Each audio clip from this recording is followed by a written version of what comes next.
Time for another gaming desktop review, and this one, I guess you could call it a bit of a rarity. It's a pre-built system from PC Specialist. It's called the Topaz Supreme R, and it's the first machine I've looked at in quite a while that comes in at under $1,000. Despite the price, it still packs a relatively new Ryzen 7000 series CPU and then one of AMD's latest generation GPUs, so you're not stuck with like all the last gen leftovers just to save some money and companies to clear stock. Compared to some of the high-end systems I've looked at recently, this one definitely sits on the more budget-orientated end of the spectrum. But the big question is, will that translate to the performance as well as the price? Let's take a closer look at exactly what you're going to get for the money.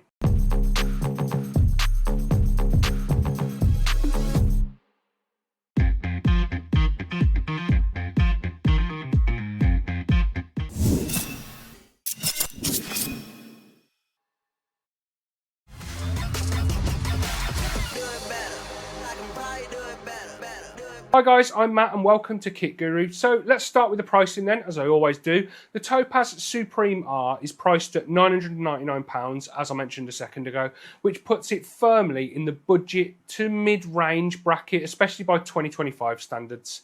And again, as I mentioned in the intro, this is one of the most affordable pre-built systems I've looked at in quite a while. The low price doesn't mean you're going to skimp out on support. You're still going to get PC Specialist's standard 3-year warranty, which I've mentioned in past videos, and it includes 1 year of parts and labour cover, an additional 2 years of labour only cover. You got free collection costs for the first 6 months, and then lifetime technical telephone support. That's a solid kind of, I guess you could call it a safety net, especially for a sub £1,000 system, especially for anyone who wants that sort of hassle-free, convenient experience that often comes with picking up a pre-built. Let's have a look at exactly what you're going to get inside the Topaz Supreme R for your £2,000 then. Starting with the CPU, it's the AMD Ryzen 5 7500F, which is a 6-core, 12-thread Zen 4 processor that's capable of clocking up to 5 GHz. It doesn't have any integrated graphics, but you do obviously get a dedicated GPU with this system. And speaking of that GPU, in this specific system that I've got behind me is a Gigabyte Gaming OC Radeon RX 9060 XT, and it's the 16 gig version as opposed to the 8 gig versions that have pointlessly appeared on the market. It's part of AMD's latest RDNA 4 family, and this specific model comes with a factory overclock and then triple fan cooling sort of setup. These cards are built for high refresh 1080p gaming. I got the impression when I watched Dom's review recently. If you want to know more, go and check that out. It'll definitely handle some 1440p stuff as well though, which we'll look at later in the video. That 16 gig VRAM buffer, Dominic always goes on about this. That's great to see at this price point, as 8 GB should be dead by now. For memory, we've got 16 gig of Corsair Vengeance DDR5 running at 5200 megatransfers with CL40 CAS latency timings. It's a dual channel kit, which is good, but I've got to say, this memory is about the bare minimum that I'd expect to see in a gaming system today. A slightly faster kit wouldn't have added much to the cost, but could have given a little more headroom, especially for a Ryzen chip. I don't think it would have cost PC Specialist that much more to include a bit better memory in this system. And for storage, you get a 1TB PC Specialist branded PCIe Gen 3 NVMe SSD. The performance is fine for Gen 3. The read speeds, when I tested it with Crystal Diskmark, came out at 3,540 megabytes per second, and then the write speeds were 3,137 megabytes per second. But with that being said, the motherboard that's in the system supports both PCIe Gen 4 and 5, so it was disappointing not to see at least the Gen 4 drive used here. And like I always say in my desktop reviews, with modern game sizes just getting bigger and bigger, 1TB gets eaten up ridiculously quickly. I had to uninstall one game just to install another one during my testing of this system, so it might be worth factoring in getting a second drive into the price. I'd definitely pick one up if I bought this system myself. All of those components are sitting in an Asus Prime B650 Plus. That's a full-size ATX motherboard with support, as I mentioned, for both PCIe Gen 4 and Gen 5, DDR5 memory of course, and then you've got the option to drop in future CPU upgrades, with AMD committing to the AM5 platform for a few years yet. One limitation of it, this is the non-Wi-Fi model of this motherboard. It doesn't include onboard Wi-Fi. PC specialists have got you covered in that regard though. They've installed a PCIe Wi-Fi card. The rear I/O on the motherboard includes one USB 3.2 Gen 2 Type C port. Then you've got three USB 3.2 Gen 2 Type A ports, two USB 3.2 Gen 1 Type A ports, then you've got two USB 2.0 Type A ports, a HDMI and display port, 2.5 gigabit Ethernet networking, and then you've got optical and analog audio, a BIOS flashback button. It's a decent layout, and it's good to see USB-C included on the back of the board for this price. Powering everything, we have a Corsair CX 650 watt power supply. This is an 80 plus bronze and non-modular unit, so it could be a lot better. Can't grumble too much at this price point though. It's a reliable brand, and it's easily got enough headroom for this build and some room to grow, as we'll see when we look at the total system power usage later on in the video. For processor cooling, we have a PC Specialist FrostFlow 100V3. That's a 120mm single fan air cooler. It's nothing fancy, but the Ryzen 7500F doesn't need anything fancy. And then finally, all of that stuff is housed in a PC Specialist Prism 2 RGB case, and adding on to the cooling I mentioned a second ago, you get two 120mm front intake fans and one 120mm rear exhaust fan installed by PC Specialist. Airflow is decent through the case as it's got a mesh front panel, but you can definitely tell that this is a budget chassis. The tempered glass side panel is really tricky to remove cleanly without getting fingerprints all over it, because it's got the kind of finicky thumb screws that it's hard to take the panel off and put it back on without getting it filthy. And then the rear panel that hides all of the cables and stuff, that feels a bit flimsy when you remove it. Front I/O is, I guess you could call it decent though. There's no USB-C port, which is a bit of a downside, but you do get three USB-A ports. You've got one 3.0 and two 2.0. And then alongside that, you've got audio ports and the power and reset buttons. I mean, the case is not premium by any stretch of the imagination, but it does look fine once it's all set up. For the price, the overall build looks okay. It's not exciting, but it's absolutely fine for like a first gaming PC or someone upgrading for an older system. It gets the job done. So this computer is designed for gaming, so let's get to business then. Let's look at some gaming. I tested a range of titles at both 1080p and 1440p, and the results were pretty solid, especially for a system at this price point. As a reminder, it's 999 quid, so under a grand. I didn't test 4K, as with the 9060 XT and the CPU that's in the system, that's not really what this system's for. Let's start with Cyberpunk 2077 then, running at max settings with no FSR or frame gen. At 1080p, the system delivered a respectable 80 to 90 FPS. At 1440p, that dropped to around 50 FPS, and with it being sub 60 FPS, which is the number I like to see when playing games like this, I thought enabling FSR 3 and frame gen would help out, and it did. It bumped it all the way back up to around 150 FPS, which is a pretty huge uplift and something I'd be happy to use to enjoy this game at a smoother frame rate. In F1 2025, performance was again excellent. At 1080p, the frame rate regularly pushed above 200 FPS, something which we see regularly in this title. And then at 1440p, I saw around 180 FPS, so it was scaling between the two different resolutions quite well. I would definitely play that at 180 FPS at 1440p and have some extra visual bling. Kingdom Come Deliverance 2 at ultra settings ran at 90 to 100 FPS at 1080p and then 60 to 80 FPS at 1440p.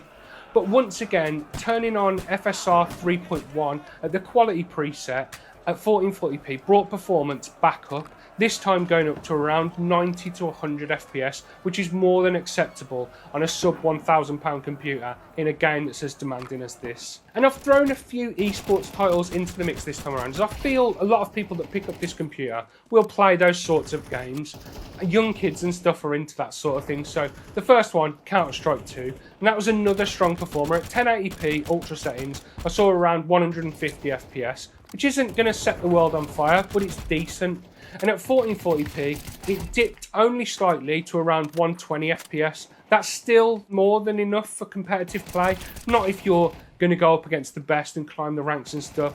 You want more than that, but on this computer, that's decent. Oblivion Remastered, this was more of a demanding title on the system. At 1080p Ultra, it did okay. I saw 80 to 100 FPS, but at 1440p, that dropped to around 30 to 40 FPS, which is just, in my mind, reaching unplayable sort of levels, especially on PC gaming. We want high frame rates after all.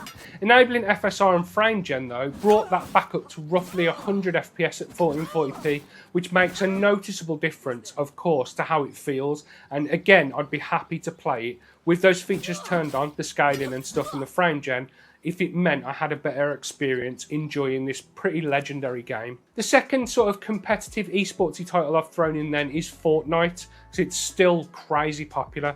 And I got pretty good results in this title. At 1080p, it ran at around 180 FPS and felt pretty good. And then bumping the resolution up to 1440p, saw that come down only slightly to 130 to 150, somewhere in that sort of level. And the game still felt smooth when bumping the resolution up. So it's a pretty good experience, and I feel like a lot of people that pick up this PC, maybe if parents buy it for kids or whatever, they're going to dive into Fortnite and want it to run pretty good. And then Marvel Rivals, that ran at around 100 FPS at 1080p with all settings on their absolute maximum. No scaling, no ray tracing, nothing like that is turned on. But then turning it up to 1440p Ultra, that saw the FPS dip down to around 60. So the 1080p settings, I could tweak those and play that competitively and it wouldn't bother me. 60 FPS at 1440p, I'd definitely tweak the settings to get a smoother experience, especially in a game like that with a lot of tracking and stuff involved. And finally then, Forza Horizon 5, as it always does on almost all computers I looked at, ran really well. At 1080p Ultra, the frame rates hovered around the 170 to 180 FPS level, and then at 1440p, I still saw around 140 to 150 FPS, and this game just looks beautiful. Even at 1080p, it looks beautiful. It's a really impressive looking title. If you're looking for a new chair, then definitely go and check out boolies.co.uk. They offer a whole host of gaming and office chairs that come in a variety of different finishes and different colours. So to summarise that then, the 1080p performance I felt was pretty good. The figures showed that, I think, in the titles that I tested. 1080p performance is definitely more than doable on this machine. And even 1440p, that's achievable too. Although you might have to tweak a few settings, especially like when turn FSR and frame gen on in the titles that support it, and you'll have a better time. This is genuinely a capable gaming system for the money. The RX 9060 XT with its 16GB of VRAM makes it feel a lot more future ready than some competing mid-range GPUs, cough, 8GB ones, cough. It's also a great fit for anyone who wants to play competitive esports titles, which of course aren't as demanding, so you're going to get higher frame rates. And then you can still run a few more demanding AAA games at 60 FPS or higher if you want to, especially bumping the frame gen on and turning the resolution up to 1440p. Let's talk about clock speeds, thermals, noise and power then before I wrap the video up. Starting with CPU behaviour, during a sustained 30-minute run in Cinebench R23, the Ryzen 5 7500F initially boosted to 5GHz across all 6 cores, but over the course of the run, that settled to an average of around 4.8 GHz. CPU temperatures during that run peaked at 78 degrees, and it has been quite hot in the UK recently. The ambient temperature in my room has been about 24-25 degrees. A power draw for the CPU package topped out at around 90 watts on that same test in Cinebench. Looking at the GPU side of things then, after 30 minutes of Cyberpunk 2077, the core temperature peaked at 59 degrees, that's really impressive, and then the memory and hotspot sensors both hit around 80. That's well within the specs of these modern Radeon cards, and it shows, as I said it was impressive, that the triple fan cooler of the Gigabyte Gaming OC 9060 XT is doing a solid job of keeping all the temperatures in check. For system noise, I measured a baseline of 35 decibels with the system off. At idle, that rose a little bit to 37. Under full CPU load in Cinebench, the system hit around 43 decibels, and then during extended gaming in Cyberpunk, it settled at around 41 decibels. Here's a few clips so you can hear what that sounds like.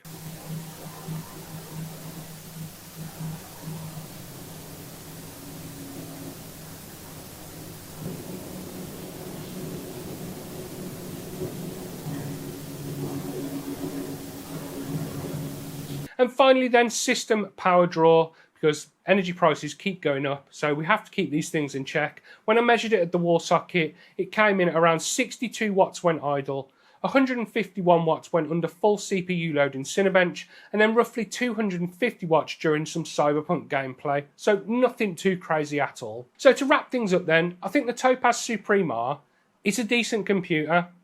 It isn't a flashy, high-end system like we've looked at in recent times on the channel, but it was never trying to be. You're paying sub £1,000 for a computer, maybe for your first computer or for a kid or one of your kids or a present for someone or whatever, just because times are hard and £1,000 is still a lot of money. And for that £1,000, you're getting a decent computer that doesn't cut too many corners.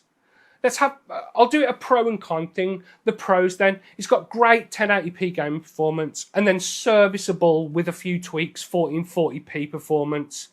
The 9060 XT is the 16GB model of the VRAM, so it gives a bit of headroom as games become more demanding with their textures. It's got decent airflow through the case, and the thermals, especially on the GPU, were pretty impressive. It doesn't get mega loud. The cable management and the internal the care that's been put into the build by PC Specialist is excellent as always. And then adding on to that, you get their warranty, which is going to give peace of mind for, I'll use the example again, any parents that are going to buy a computer for their children, which I know if you don't know anything about computers and you're looking at this, potentially looking to pick one up, having a good warranty can really take a weight off your mind. The pricing as well. I priced up a list of almost the exactly same parts on PC Part Picker, and it came over at just over £1,000, including a Windows license. So the pricing of £999, including delivery and the warranty I mentioned from PC Specialist, is excellent. But it's not without its downsides though. The case feels cheap in places, and it isn't the easiest to work with, and it's definitely not the easiest to keep clean if you take the glass panel off. The SSD was a bit of a letdown. There's no Gen 4 SSD and it's only 1TB. The motherboard supports a Gen 4 SSD and game sizes are going to absolutely eat that 1TB before you know what's happened.